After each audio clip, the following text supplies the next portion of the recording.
നമുക്കിന്ന് 2.5 ഇഞ്ച് നീളത്തിലുള്ള ഒരു നെറ്റിപ്പട്ടം ഉണ്ടാക്കാം. അതിനുള്ള അളവുകളാണ് ഞാനിവിടെ പറയുന്നത്. ആദ്യമായിട്ട് നമ്മളൊരു പേപ്പർ അത് രണ്ടായിട്ട്, അതായത് നടുവായിട്ട് ഇങ്ങനെ മടക്കിയിട്ട് നമുക്കിതിലെ അളവുകൾ ആദ്യം എടുക്കാം. അതിൻ്റെ നീളം 2.5 അടിക്ക് നമ്മൾ ഇവിടെ 30 ഇഞ്ചാണ് ഞാൻ ഇവിടെ അടയാളപ്പെടുത്തുന്നത്. 30 ഇഞ്ച് നീളം അടയാളപ്പെടുത്തി. പിന്നെ നമുക്കതിൻ്റെ മുകൾ വശം 14 14 നമ്മൾ അതിൻ്റെ പകുതി, അതായത് അത് മടക്കുമ്പോൾ നമ്മൾ അതിൻ്റെ ഒരു പകുതിയായിട്ട് എടുക്കണമല്ലോ. അപ്പോൾ 7 7 14, അപ്പോൾ 7 നമുക്ക് എടുക്കാം. ഇവിടെ അടയാളപ്പെടുത്തി. എന്നിട്ട് നമ്മൾ ഇവിടുന്ന് നമ്മൾ മുകൾ വശത്തുനിന്ന് 7ന്ന് ഒരു 2 ഇഞ്ച് താഴോട്ടായിട്ട് നമുക്ക് അവിടെ ഹാങ് ചെയ്യണമല്ലോ. ഹാങ് ചെയ്യുന്ന അത്രയും ഭാഗം നമ്മൾ ഇവിടെ അടയാളപ്പെടുത്തിയിട്ട് ബാക്കിയുള്ള ഭാഗം നമുക്ക് നെറ്റിപ്പട്ടത്തിൻ്റെ ആ ഷേപ്പ് നമുക്ക് വരച്ചെടുക്കാം. അതായത് അത് നമ്മളുടെ ഇഷ്ടപ്രകാരമാണ്. നമ്മളുടെ ഇപ്പോൾ നെറ്റിപ്പട്ടത്തിൻ്റെ ഒരു ഷേപ്പ് ഞാൻ ഇവിടെ ഈ പേപ്പറിൽ ഞാൻ വരച്ചിട്ടുണ്ട്. ഇത് നമുക്കിനി കട്ട് ചെയ്യാം. ഞാനിപ്പോൾ മുറിച്ചെടുത്തിരിക്കുന്ന അതാണ് നമ്മുടെ നെറ്റിപ്പട്ടത്തിൻ്റെ ഈ ഒരു ഷേപ്പ്. അതിൻ്റെ ഒരു ഷേപ്പ് നമ്മൾ പേപ്പറിൽ വെട്ടിയെടുത്ത്. ഇനി നമുക്ക് ഇതിന് വേണ്ടത് ഈ നെറ്റിപ്പട്ട നിർമ്മാണത്തിലേക്ക് നമ്മൾ 3 തുണികളാണ് ആവശ്യം നമ്മൾ ഉപയോഗിക്കുന്നത്. ആദ്യം നമ്മളൊരു പ്യുവർ വെൽവെറ്റ് അല്ല, ഒരു സെമി, അത് നമുക്ക് സെറ്റിൻ്റെ കൂടെ നമുക്ക് കിട്ടും. പിന്നെ ഒരു ഗോൾഡൻ തുണി. പിന്നെ വേണ്ടത് അത് രണ്ടും സെറ്റിൽ നമുക്ക് കിട്ടും. പക്ഷേ നമ്മളിതാ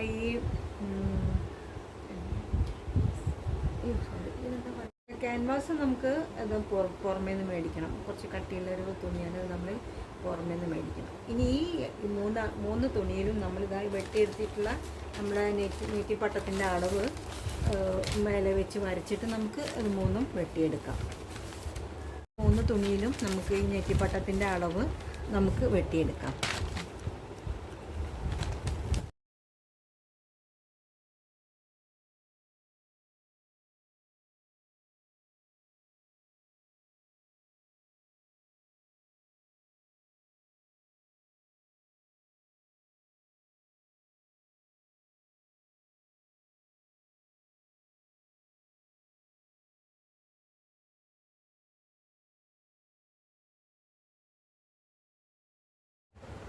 നമ്മൾ 3 തുണികളും വെട്ടിയെടുത്തത് പരസ്പരം ഒട്ടിക്കുക. ആദ്യം താഴെ നമുക്ക് വെൽവെറ്റ് തുണി വരണം. അതിൻ്റെ നല്ല ഭാഗം വരത്തക്ക വിധം ഒട്ടിക്കുക. ഉള്ളിൽ ക്യാൻവാസ് ഒട്ടിക്കുക. അതിന് പുറമായിട്ട് നമുക്ക് ഈ മഞ്ഞ തുണി ഒട്ടിക്കാം. ഇതിപ്പോൾ ഞാൻ ഒട്ടിച്ച ആ ഒരു ഇതാണ്. എന്നിട്ട് നന്നായിട്ട് അങ്ങോട്ട് നമുക്ക് ചെറിയ ചൂടിലൊന്ന് ഇസ്തിരി ഇട്ടാൽ ആ ചുളിവൊക്കെ നീർന്ന് വളരെ നീറ്റായിട്ട് കിട്ടും.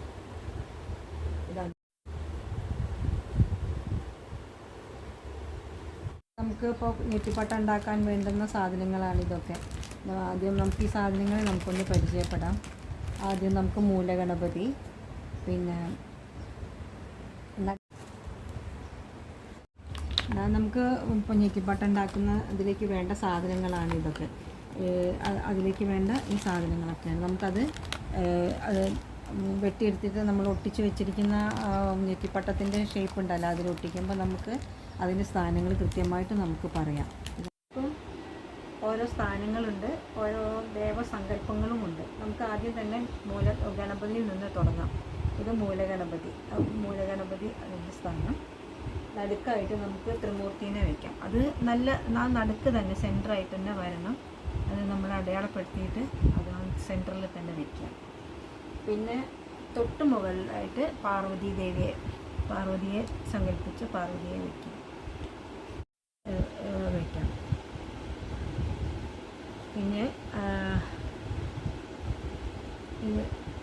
പിന്നെ നമുക്ക് ലക്ഷ്മി ദേവി. ഈ ലക്ഷ്മി ദേവിയെയും സരസ്വതി ദേവിയെയാണ് നമുക്ക് 2 ഭാഗങ്ങളിലായിട്ട് വെക്കേണ്ടത്. എല്ലാം കറക്റ്റായിട്ട് തന്നെ വെക്കണം. ഇവർക്ക് ചുറ്റുമായിട്ട് നമുക്ക് ചീന്തുപൊളി വെക്കണം. ഇതാണ് ചീന്തുപൊളി. അത് ചുറ്റും നമുക്ക് ലക്ഷ്മി ദേവിയുടെയും പാർവതി ദേവിയുടെയും ചുറ്റുമായിട്ട് ഇത് റെഡിമെയ്ഡായിട്ട് കിട്ടാനുണ്ട്. പക്ഷേ ഞാൻ മേടിച്ചത് ഓരോന്നോരോന്നായിട്ട് നമുക്ക് ഒട്ടിച്ച് പട്ടത്തിൽ ഒട്ടിച്ച് കൊടുക്കാം. ലക്ഷ്മി ദേവിയുടെയും സരസ്വതി ദേവിയുടെയും ചുറ്റുമായിട്ട് വയ്ക്കണം. പിന്നെ നമുക്ക് ചന്ദ്രക്കല വയ്ക്കാം. ചന്ദ്രക്കല നമുക്ക് നമ്മളുടെ ഓരോ എടുത്തിരിക്കുന്ന നമ്മളെ അളവിനനുസരിച്ചിട്ട് 5, 7, 11 അങ്ങനെ ഒറ്റ സംഖ്യകളായിട്ട് നമുക്ക് വെക്കാം. അത് നമ്മളിപ്പോൾ 2.5 അടി എടുത്തതുകൊണ്ട് നമുക്ക് 7 വെക്കേണ്ടത്. ഇത് ക്രമത്തിൽ നമ്മൾ വയ്ക്കുക. വലിപ്പക്രമത്തിനനുസരിച്ചിട്ട് വയ്ക്കുക.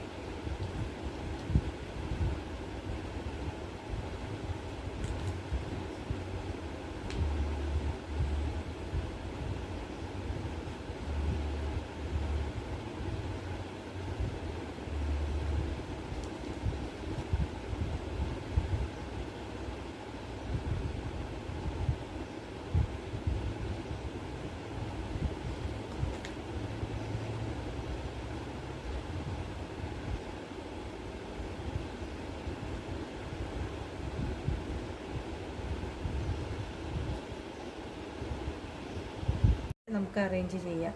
ഇത് ഇവിടെ നിന്ന് നമ്മൾ ഒരിക്കലും അങ്ങോട്ടോ ഇങ്ങോട്ടോ മാറിപ്പോകരുത്. അതിൻ്റെ അളവൊക്കെ തെറ്റും. അപ്പോൾ അതുകൊണ്ട് വളരെ കറക്റ്റായിട്ട് വെക്കണം. പിന്നെ ലെഫ്റ്റ് സൈഡിലായിട്ട് നമുക്ക് നവഗ്രഹങ്ങൾ ആദ്യം തന്നെ സ്ഥലത്ത് അഷ്ടവസുക്കൾ വെക്കണം. 5 1 2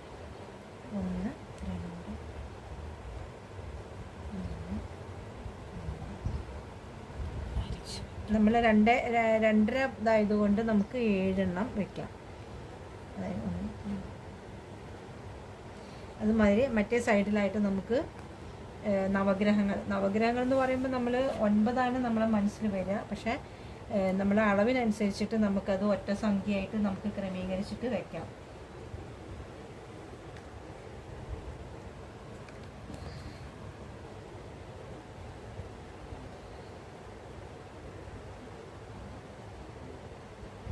വഴി നമുക്ക് ക്രമീകരിച്ചിട്ട് വെക്കാം.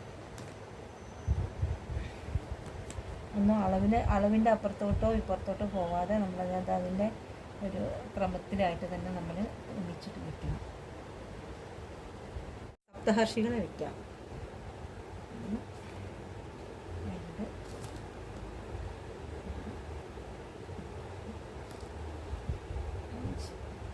ഇങ്ങനെ ക്രമീകരിക്കാം നമുക്ക്. ഇനി ബാക്കിയുള്ള ഭാഗങ്ങളൊക്കെ നമുക്ക് ചെറിയ ചെറിയ കുമിളകളുണ്ട്.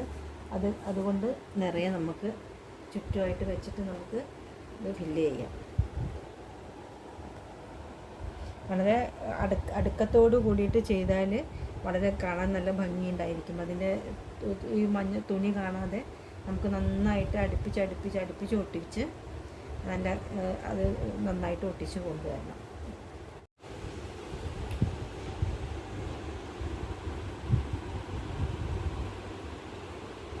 ഷോർട്ട് ഇടുമ്പോൾ കുറേ എടുക്കാമല്ലോ അങ്ങനെ.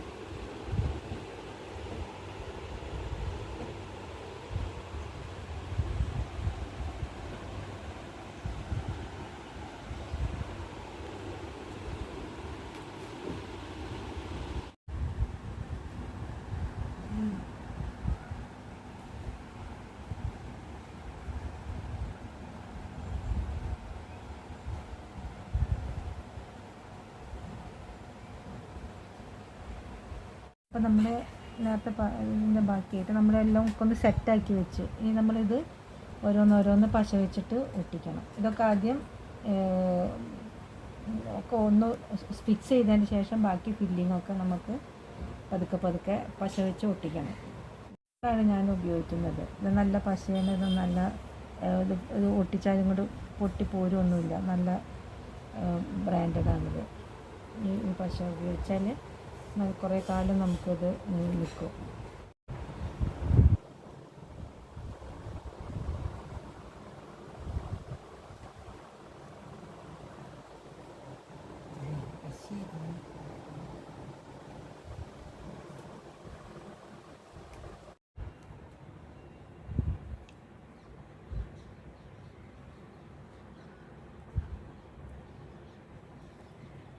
അവിടെ പശ വീണിട്ട് ഒരു മഞ്ഞയും കൊണ്ട് അത് പറിച്ചെടുത്ത്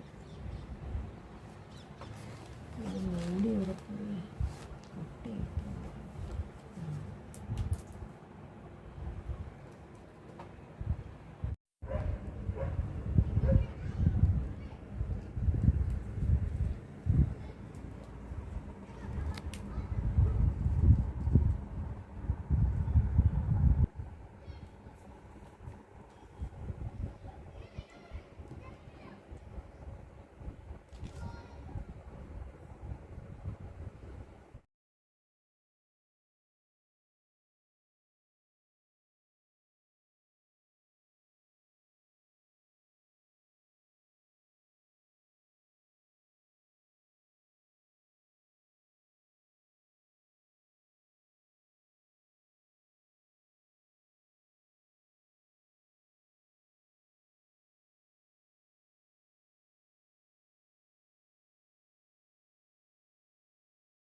ഇത് നമുക്ക് അരങ്ങ് കെട്ടാനുള്ള ഇതാണ് ചരടാണ്. അത് നമുക്ക് ഈ ചരട് നെറ്റിപ്പട്ടത്തിൻ്റെ ചുറ്റളവ് എടുത്തിട്ട് ആ നീളം നമ്മളിവിടെ വലിച്ച് കെട്ടിയിരിക്കുകയാണ്. എന്നിട്ട് വേണമെങ്കിൽ നമുക്ക് അരങ്ങ് കെട്ടാം. അതിന് കെട്ടാനുള്ള ഇതാണ് കയറുകളുള്ളത്. ഇത്ര നൂലുകളാണ് ഇതെല്ലാം. നമുക്കിത് നമ്മളെ പല ആൾക്കാരുടെ നമ്മളെ മനോഭാവത്തിനനുസരിച്ചിട്ട് നമുക്ക് പല കളറുകളായിട്ട് എടുക്കാം. മഞ്ഞ, പച്ച, റോസ്, വെള്ള, അങ്ങനെയുള്ള പല കളറുകളും നമുക്ക് ആയിട്ട് കൊടുക്കും. ഇത് അളവെടുത്ത് നമുക്ക് കിട്ടണം. അത് ഞാൻ പറയാം. നമ്മൾ ഈ വൂളൻ നൂല് നമ്മളുടെ കയ്യിൻ്റെ അളവിനനുസരിച്ചിട്ട് നമ്മളൊരു എല്ലോ ഒറ്റ സംഖ്യയിൽ വരണം. ഇത് 1, 2, 3, 4, 5, 6, 7, 8, 9. ഈ 9 എടുത്തിട്ടുണ്ട്. ഇങ്ങനെ കെട്ടുന്നതിന് നമുക്ക് ഈ വൂളൻ നൂല് നമ്മളെ കയ്യിൻ്റെ അളവ്, അല്ലെങ്കിൽ നമുക്കൊരു കാർഡ്ബോർഡിൽ ഒരു അളവ് ആക്കിയിട്ട് കാർഡ്ബോർഡിൻ്റെ ഒരു കഷ്ണത്തിൽ ഒരുപോലെ ആക്കാം. ഞാനിപ്പോൾ കയ്യിലാണ് ഉപയോഗിക്കുന്നത്. അതിന് 5, 7, 9, ഞാനിവിടെ 9 ചുറ്റാണ് എടുക്കുന്നത്. 1, 2, 3,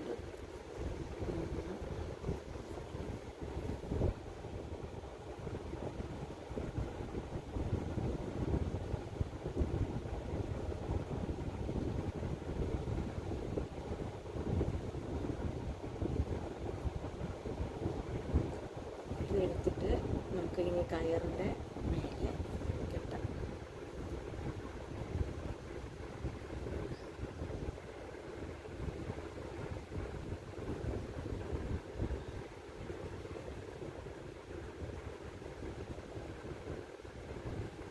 നമ്മളിത് സെൻറ്റർ കിട്ടാൻ വേണ്ടിയിട്ടാണ് ഇവിടെ ഒരു അടയാളം കൊടുത്തതാണ്.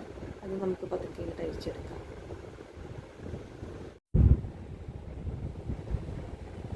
നന്നായിട്ട് മുറുക്കി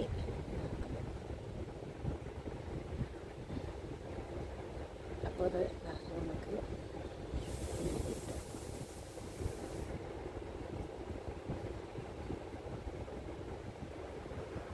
ഈ തൂങ്ങുന്നതൊക്കെ നമുക്ക് ലാസ്റ്റിൽ നന്നായിട്ട് വെട്ടി കൊടുക്കാം. അങ്ങനെ നമുക്ക് ഇങ്ങനെ ഇത് കെട്ടി കൊടുക്കാം.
നമ്മൾ ഈ കുഞ്ചലം കെട്ടുന്നത് മൂലഗണപതിയുടെ ആ ഒരു സെൻറ്റർ നോക്കിയിട്ടാണ്. അതിനാണ് ഈ അളവ് കൊടുത്തിരിക്കുന്നത്.